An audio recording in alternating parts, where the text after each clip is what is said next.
ഈ അടുത്ത കാലത്തായിട്ട് അങ്ങനെ ട്രെയിലർ കണ്ടിട്ട് അങ്ങനെ ഭയങ്കരമായിട്ട് എക്സ്പെക്ടേഷൻ തോന്നിയിട്ടൊന്നുമില്ല. പക്ഷെ ഇന്ന് ഞാൻ നമ്മുടെ L2 എമ്പുരാന്റെ ട്രെയിലർ ഞാൻ കണ്ടു.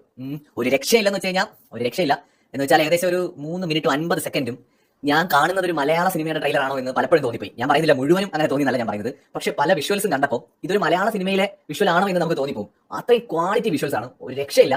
ശരിക്കും ഒരു ഹോളിവുഡ് ലെവലിലുള്ള ഒരു ഇന്റർനാഷണൽ ലെവലിലുള്ള വിഷ്വൽസും മേക്കിങ്ങും ഒക്കെ ഈ ഒരു ട്രെയിലറിൽ പല ഭാഗങ്ങളിൽ നമുക്ക് കാണാൻ പറ്റും. പലയിടങ്ങളിലും നമുക്ക് ഒരു മലയാള തനിമയുണ്ട്, എന്നാൽ അതോടൊപ്പം തന്നെ ഒരു ഇന്റർനാഷണൽ സ്റ്റാൻഡേർഡ് നമുക്ക് ഈ സിനിമയുടെ ട്രെയിലറിൽ കാണാൻ പറ്റും. സിനിമയിൽ അങ്ങനെയാണോ എന്ന് എനിക്കറിയില്ല, സിനിമ കണ്ടിട്ട് പറയാം. പക്ഷെ ട്രെയിലർ ഒരു രക്ഷയില്ല. 3 മിനിറ്റ് 50 സെക്കൻഡും അടുത്തെന്നുള്ള ഒരു ക്യൂരിയോസിറ്റി ഉണ്ടാക്കുന്ന ഒരു ട്രെയിലർ ആയിരുന്നു.